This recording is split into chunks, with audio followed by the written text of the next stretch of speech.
Hi, good morning. Welcome back to Vishwas TV. ఉమ్మడి విశాఖ జిల్లా దేవరాపల్లి మండలం గత కొద్ది రోజులుగా ఏమి జరుగుతుందని ప్రజలు అంతగా భయపడడానికి కారణాలేంటి? అక్కడ ఏం జరుగుతుందని ఎంతగా జరుగుతున్నా అయినా సరే జిల్లా అధికార యంత్రాంగం, స్థానిక మంత్రి పూడు ముత్యాల నాయుడు పట్టి పట్టనట్టు వ్యవహరిస్తున్నారు. దీనిపైనే విశ్వాస్ టీవీ ఒక కథనంగా ప్రజల ముందుకు ఉంచబోతుంది. రైవాడ ప్రాజెక్ట్ అంటేనే విశాఖ ప్రజలందరికీ దాహం తీర్చే ఆయకట్టు. అలాగే రైతులు పండించిన పంటకు నిలయంగా ఉన్నటువంటి అలాంటి ఆయకట్టులు వద్ద హైడ్రో పవర్ ప్లాంట్ నిర్మాణం తెర మీదకి ఎందుకు తీసుకొచ్చారు?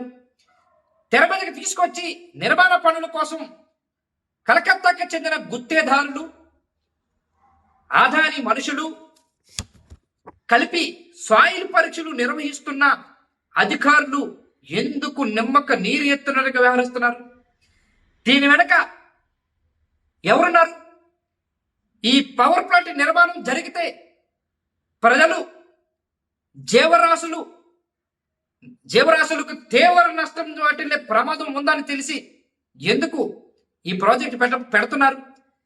ఈ ప్రాజెక్ట్ కానీ వస్తే కిడ్నీ, శ్వాసకోశ వ్యాధులు, చర్మ వ్యాధులు, జీర్ణ వ్యవస్థ, జల కాలుష్యమై ప్రజలు చనిపోయే ప్రమాదం ఎక్కువగా ఉందని, నష్టం జరుగుతుందని మీకందరికీ తెలుసు కదా.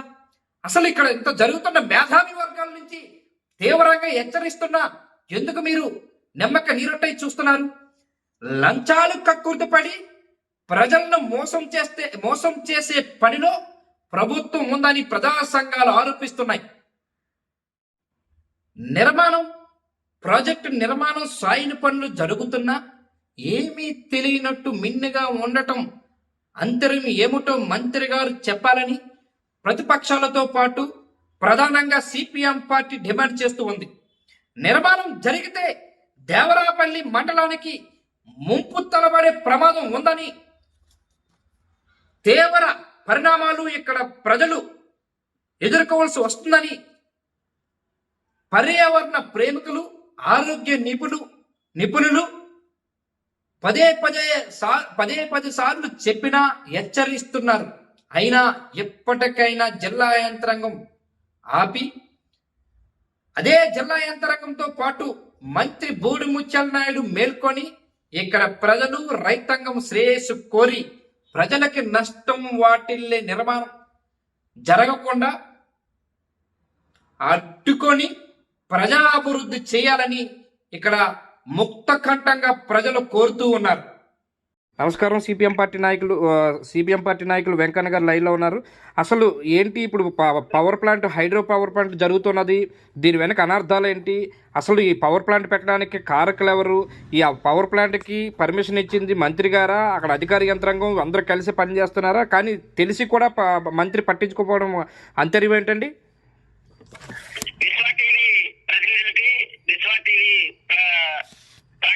నమస్కారం. ఇక్కడ దేవరాపల్లి మండలం చింతలపూడిలోని హైడ్రో పవర్ ప్లాంట్ అటువంటిది నిర్మాణం అటువంటిది జరుగుతూ ఉంది. ఇప్పటికే దీనికి మంత్రి మండలి ఆమోదం అయిపోయిందని చెప్పేసి చెప్తా ఉన్నారు. ఇది మన ఉమ్మడి జిల్లాలో దాదాపు 5-6 కంపెనీలు వచ్చాయి. ఎక్కడా కూడా గిరిజనులందరూ కూడా దీన్ని వ్యతిరేకించారు, తరిమి కొట్టారు. ఇది ఎట్టి పరిస్థితుల్లోని కూడా తవ్వడానికి వీలు లేదని చెప్పేసి, అక్కడ పవర్ ప్లాంట్లు కట్టడానికి వీలు లేదని చెప్పారు. అయినా ఇక్కడ ఉన్నటువంటి అమాయక గిరిజనుల్ని ఇక్కడ మంత్రి గారు ఉన్నారు కాబట్టి మంత్రి గారు గిరిజనుల్ని పోరాటంలో రాకుండా చేయగలరు, ఆయన మేనేజ్ చేసుకుంటే సరిపోతుందని చెప్పేసి అదానీ కంపెనీకి చెందినటువంటి కంపెనీ యాజమాన్యం ఏదైతే ఉందో వాళ్ళందరూ కూడా ఇక్కడ చింతలపూడి దగ్గర, బలిపురం దగ్గర ఒక హైడ్రో పవర్ ప్లాంట్ కి సాయిల్ టెస్ట్ అటువంటిది ప్రారంభించారు. దీన్ని ఇప్పటికీ గిరిజనులు పెద్ద ఎత్తున ఉప్పు ఎత్తున ఉద్యమం వేసి అడ్డుకోవడం అటువంటిది జరుగుతూ ఉంది. దీన్ని మనం అర్థం చేసుకోవాల్సింది ఏంటంటే, రైవాడ రిజర్వేయర్ మీద శారదా నది పైన ఇక్కడ ప్రాజెక్ట్ అటువంటిది కట్టడం జరుగుతూ ఉంది. ఈ ప్రాజెక్ట్ కింద కడితే అక్కడ ఉన్నటువంటి రైవాడ రిజర్వేయర్ లో ఉన్నటువంటి కిందిని అదనపు ఆయకట్టు 6,000 ఎకరాలకు కానీ 20,000 సంబంధించినటువంటి నీరు కానీ, సాగునీరు కానీ, అదేవిధంగా విశాఖపట్నం త్రాగునీటి ప్రజలకి లక్షలాది మంది ప్రజలకి సాగునీరు ఈ రోజు తీసుకెళ్తా ఉన్నారు. ఇవన్నీ కూడా ప్రశ్నార్థకంగా మారుతాయి. దీనివల్ల అటు రైతులకి పైన ఉన్నటువంటి గిరిజనులకి తీవ్ర ప్రమాదం వస్తుంది.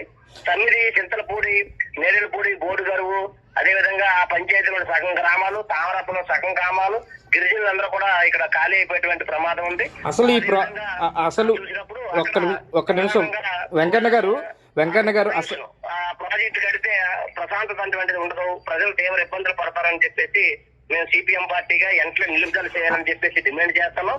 ఇప్పటికే ఆ పనులు అడ్డుకోవడం జరిగింది. ఎట్టి పరిస్థితుల్లో కానీ ఆ పనులు కానీ ముందుకెళ్తే మేము ఎక్కడే వంట వార్పులు చేసుకుని టెంట్లు వేసుకుని ఉంటామని చెప్పేసి మేము స్పష్టం చేస్తా ఉన్నాం. అసలు ఇంత జరుగుతున్నా అసలు ఇది ఈ హైడ్రో పవర్ ప్లాంట్ కానీ పెట్టు ఉంటే డెఫినెట్గా గ్రామాలకి దీనివల్ల కిడ్నీ నుంచి జీర్ణ వ్యవస్థ నుంచి శ్వాసకోశ వ్యాధులు వచ్చే అవకాశాలు ఎక్కువగా ఉంటాయి. దాంతోపాటు కింద ఉన్నటువంటి ఆ హాయికట్టు కింద ఉన్నటువంటి ఏదైతే ఇప్పుడు హైడ్రో పవర్ ప్లాంట్ పెట్టాలనుకుంటున్న ప్రభుత్వము అప్పుడు ఆదాన కంపెనీకి ఏదైతే అప్పచెప్పిందో ఆ ప్రభుత్వం అప్పచెప్పినటువంటి హైడ్రో పవర్ ప్లాంట్కి ఏదైతే ఉన్నదో దాని కింద ఉన్న గ్రామాలు సుమారుగా 20 గ్రామాలకి నష్టం కలిగే అవకాశం ఉన్నది. 2 గ్రామాలు ఎట్టి పరిస్థితుల్లో అక్కడి నుంచి ఖాళీ చేసే ప్రమాదం కూడా ఉన్నది. అసలు దీన్ని ఏ విధంగా చూస్తారు మీరు? మేము ప్రభుత్వం వాళ్ళ ఫండింగ్ కోసం, వాళ్ళ కమిషన్ల కోసం కక్కుర్తి పడి కేబినెట్ ఆమోదం అటువంటిది చేసింది. ప్రజలు ప్రాణాలతో కానీ ప్రజల ఆరోగ్యాలతో కానీ ప్రభుత్వానికి ఎటువంటి ఈ బాధ్యత అటువంటి ఈ రోజు వహించట్లేదు. వాళ్ళకి కావాల్సిన డబ్బులు, వాళ్ళకి కావాల్సినటువంటి పదవులు, ప్రయోజనాలు తప్ప ఇక్కడ ఉన్నటువంటి గిరిజనులు, ఇక్కడ స్థానికంగా ఉన్నటువంటి రైతాంగం పరిస్థితి ఇవన్నీ కూడా పట్టించుకునే పరిస్థితి లేదు. కాబట్టి వాళ్ళకి ప్రజల ప్రయోజనాలతో సంబంధం లేదు. ఓట్లు, సీట్లు తప్ప వాళ్ళకి ఎటువంటి ఉపయోగం లేదని అసలు ఇంత జరుగుతున్నా ఎందుకు మంత్రి స్పందించకపోవడం ఏంటి? అసలు మంత్రికి లావాదేవీలను అంది ఉంటాయంటారా, లేదా వేల కోట్లు సంబంధించిన? మంత్రి గారికి కేబినెట్ లో ఆల్రెడీ ఆమోదం చేసినప్పుడు మంత్రి గారు అక్కడే ఉన్నారు. మంత్రి గారు దగ్గరుండి కేబినెట్ ఆమోదం అయింది కాబట్టి ఆయన నోరు మెదిపే పరిస్థితి లేదు. అసలు ఇంత అలా కాదండి. అసలు ఇంత జరుగుతున్నా మంత్రి గారికి చలనం లేదా? అసలు మంత్రి గారికి డబ్బులేమో ప్రమాణంగా పాలు పంచుకుంటున్నారా? అసలు డబ్బు ఉంటే ఈయనకి ఏదైనా పర్వాలేదు అనుకుంటున్నారా? ప్రజలకు ఏం జరిగినా పర్లేదు అనుకుంటున్నారా? డబ్బు ఉంటే పర్వాలేదని అనుకుంటే ఒకప్పుడు సాధారణమైనటువంటి మంత్రి, ప్రజల మనిషి, ఆయన ఈ రోజు మంత్రి కావాలంటే ఆయన కోరిక నెరవేరింది. కానీ ప్రజల సమస్యలు ఏదైతే ఉన్నాయో ఆయన మంత్రి అయితే మా సమస్యలు పరిష్కారం అవుతాయని ప్రజలు కోరుకున్నారో వాళ్ళ సమస్యలు మాత్రం ఈ రోజుకి పరిష్కారం అవడం లేదు. అందుకని ఏంటంటే వాళ్ళు పదవులో వస్తే డబ్బు వస్తుంది, డబ్బు వస్తే హోదా వస్తుంది. అందుకని ప్రజలతో సంబంధం లేనటువంటి పరిస్థితి ఉంది. ఇది లోకల్ ఇక్కడ ఎన్నికలు, పార్లమెంట్ ఎన్నికలు తీవ్ర ప్రభావం చూపిస్తుంది. అసలు ఈ మంత్రి గారికి ఇన్ని పట్టినా ఇక్కడ ప్రజలు ఏమైపోయినా పర్వాలేదు, నా రాజకీయ భవిష్యత్తు రాజకీయంగా నేను మంత్రి నాకు అనుకున్న కోరిక మంత్రి అయిపోయాను, ఇంకా ప్రజలు ఏమైపోయినా పర్వాలేదు అన్న ఆలోచనతోటే ముందుగానే సీతామదారులు ఇల్లు కొనుక్కొని ఈ విధంగా ఈ ముందుగా ఆలోచనలోనే ముందుకెళ్లారంటారా? ఇది ఆయన సీతమ్మధారలో ఇల్లు కొనుక్కున్నాడో, ఎక్కడ కొనుక్కున్నాడో, ఆయన ఎక్కడెక్కడ ఆస్తులు ఉన్నాయనేటువంటిది రాళ్ల రోజుల్లో బయటపడుతుంది. మాకైతే ఆయన ఎక్కడ ఆస్తులు కొన్నాడు అనేది మాకు స్పష్టత లేదు. దాని మీద మేము కూడా ఓ పరిశీలన అటువంటిది చేస్తాను. మాకేమి ఆయన ఆస్తులు ఆయన కూడబెట్టుకోవడం మాకు అనవసరం. కానీ ప్రజల ప్రాణాలు అటువంటివి మాకు ముఖ్యం. అందుకని ప్రజల ప్రాణాలని కాపాడుకోవడం మాకు ముఖ్యం. అందుకని ఇక్కడ 6 రోజులు బట్టి ఇక్కడ ఆందోళన జరుగుతుంది. ఆయన కనీసం స్టేట్మెంట్ ఇవ్వలేదు. కనీసం స్టేట్మెంట్ అయినా ఇచ్చి ఎంట్లో ఈ ప్రాజెక్ట్ ని ఎంట్లో తీసుకెళ్ళిపోండి, ఇక్కడ ఇష్టం లేదు ప్రజలకని చెప్పి మా పరిస్థితి కూడా లేదు. అంటే ఆయన లాలుచీలు ఉన్నాయనేటువంటిది మనకు అర్థమవుతా ఉంది. ఓకే, థ్యాంక్ యూ వెంకన్న గారు.